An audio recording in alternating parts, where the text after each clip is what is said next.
एक तरफ मोदी के पास अगर कोई करप्ट चले गया, मोदी के पास ऐसी वॉशिंग मशीन है कि वो साफ हो जाता। कोई फिरका परस अगर कांग्रेस के पास चला गया तो सेक्युलर हो जाता। आखिर कौन सा पाउडर साबुन तुम्हारे पास है, हमको बताओ।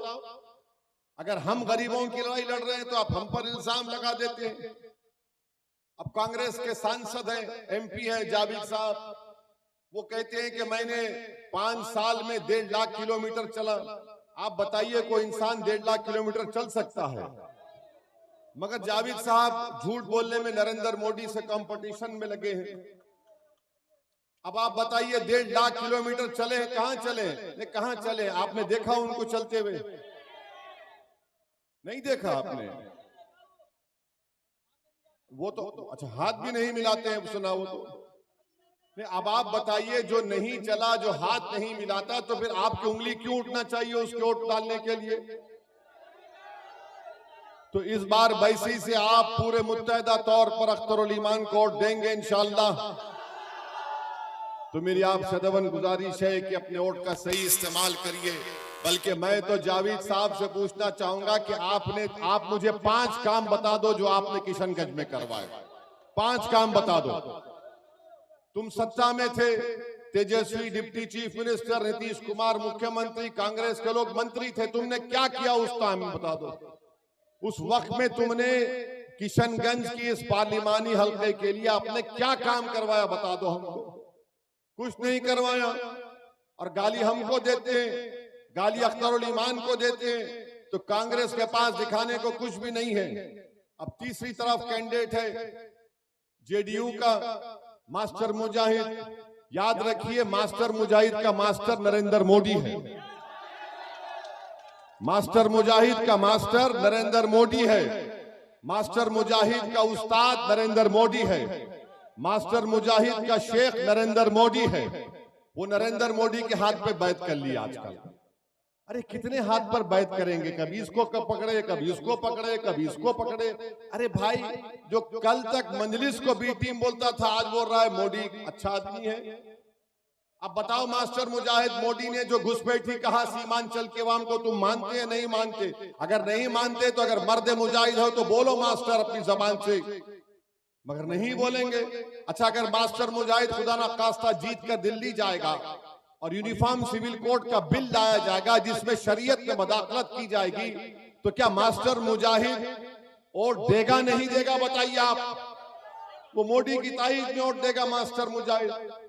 तो मेरी आप सदवन गुजारिश है कि 26 तारीख के दिन अपने एक वोट का सही इस्तेमाल करिए।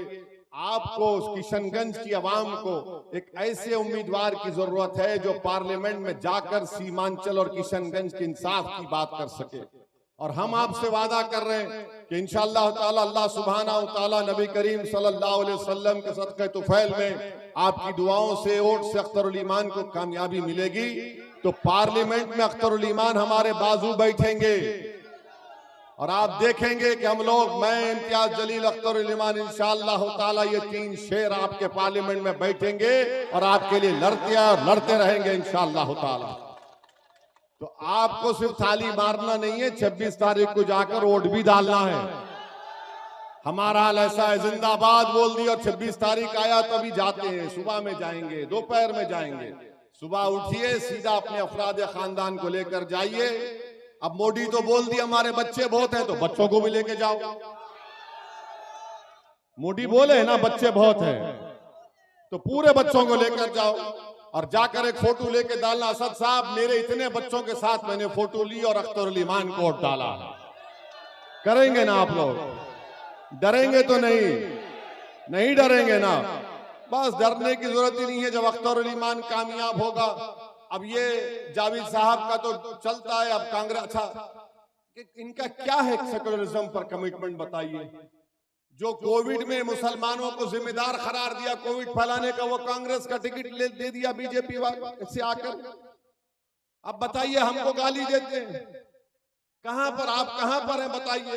राजस्थान में इनकी सरकार थी कांग्रेस की, जब जुनैद और नसीर को घाटनिका में जिंदा जला दिया गया, जब उनकी जली हुई लाशें मिली तो उनके घर को सबसे पहले पहुंचने वाला हैदराबाद से, उसका नाम असदुद्दीन ओवैसी था।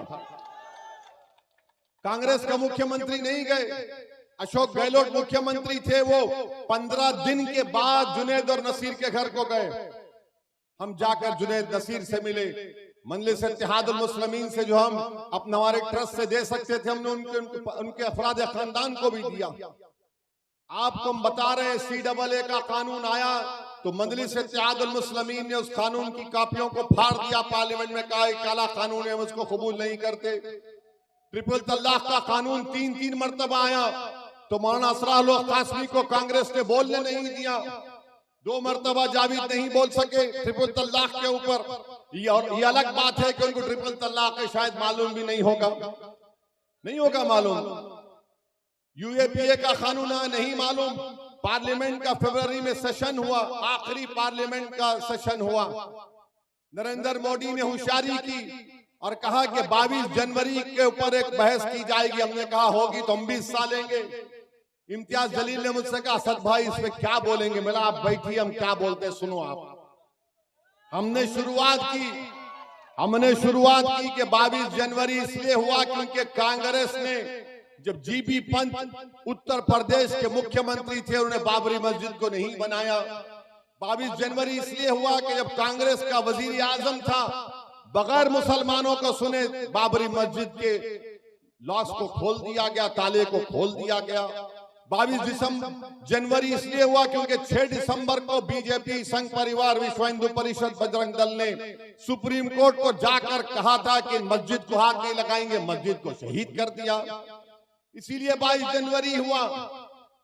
तो मेरे अजीज दोस्तों और बुजुर्गों, उस दिन हमने बीजेपी के 300 MPs के सामने खड़े होकर कहा यह इंसाफ का मुद्दा है, इसीलिए हम खड़े होकर पुकार कर कह रहे हैं कि हमारा मानना यह कि जब मस्जिद बन जाती है, जमीन से लेकर तहत-उस-सुरा तक मस्जिद होती है और मस्जिद इंसान की नहीं होती है, वो अल्लाह उसका मालिक होता है। इसलिए हमने पार्लियामेंट में खड़े होकर कहा कि बाबरी मस्जिद जिंदाबाद, बाबरी मस्जिद जिंदाबाद। जावेद बोल सकेंगे, जावेद अपने नेता को जिंदाबाद बोलेंगे और अपने आप को जिंदाबाद बोलेंगे। जावेद साहब, जब आप बाबरी मस्जिद जिंदाबाद नहीं बोल सके तो आपको सीमांचल और किशनगंज की जनता भी जिंदाबाद नहीं करेगी, आपके खिलाफ वोट देगी और अख्तरुल ईमान को इंशाअल्लाह कामयाब और कामरान करेगी। ये मास्टर मुजाहिद मत जाइए, ये मास्टर मुजाहिद ऐसा है ना, हम लोग हैदराबादी जबान में बोलते थाली में का बैगन है, कभी इधर गिरता कभी उधर जाता है। ये किधर भी जाएगा उसका कोई परवाह नहीं है। आज शाम में है, कल सुबह में हो सकता है कि कल सुबह अख्तरुल ईमान के बारे में बोले अख्तरुल ईमान अच्छा आदमी, उसको वोट दे दो, हो जाएगा। हमारी दुआओं में असर है और शायद यहाँ पर अहले दिल हजरात होंगे, उनके कशो करामात जारी हो जाए तो सब बोलना शुरू कर देंगे अख्तरुल ईमान को वोट दो। होगा इंशाअल्लाह ताला, होगा। 26 तारीख आते आते सबको समझ जाएगा। जहां जहां मैं सीमांचल में किशनगंज में जा रहा हूं, मैं अख्तरुल ईमान के लिए एक हवा को देख रहा हूं, एक तूफान को देख रहा हूं और बड़ी तादाद में नौजवान बुजुर्ग हमारे खवातीन ये तय कर चुके हैं कि अब के बार वोट अख्तरुल ईमान को देंगे।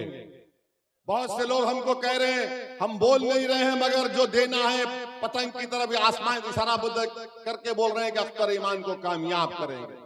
तो आपसे गुजारिश है कि अगर कोई पैसा खर्च रहा है तो आप पुलिस को इत्तला करिए। पैसा आप ही का है, आपके खून चूस कर वो पैसा कमाया गया है। या तो पुलिस रोक दे, प्रशासन उनको रोक दे, अगर नहीं आ रही तो लीजिए, क्या करेंगे आप ही। हाँ, टॉयलेट बनाइए, कुछ बनाइए, क्या करिए, क्या कर सकते करिए। बल्कि वोट पतंग को डालकर उनको मिठाई का डब्बा भिजाइए कि हमने अख्तरुल ईमान को वोट दिया। ये तो कर सकते हैं आप, इसमें कोई गलत बात नहीं है। मगर याद रखिए अगर आपकी आवाज पार्लियामेंट में नहीं जाएगी, ये नुकसान सीमांचल की जनता का होगा। और अगर कोई ये कह रहा है कि ये फिरका परस्ती के बादल खत्म हो जाएंगे, नहीं खत्म होंगे। ये अंधेरी रात लंबी रहने वाली है, याद रखो मेरी इस बात को। आपको इस अंधेरी रात में एक चिराग को जलाना है। जिस तरह औरंगाबाद की आवाम ने इम्तियाज जलील को कामयाब करके फिरका परस्तों के अंधेरों के सामने एक चिराग को जलाया, और उस चिराग में तेल की जरूरत नहीं है, उस चिराग में तुम्हारे आंसुओं की जरूरत है। हम चिराग को जला लेंगे इंशाअल्लाह ताला।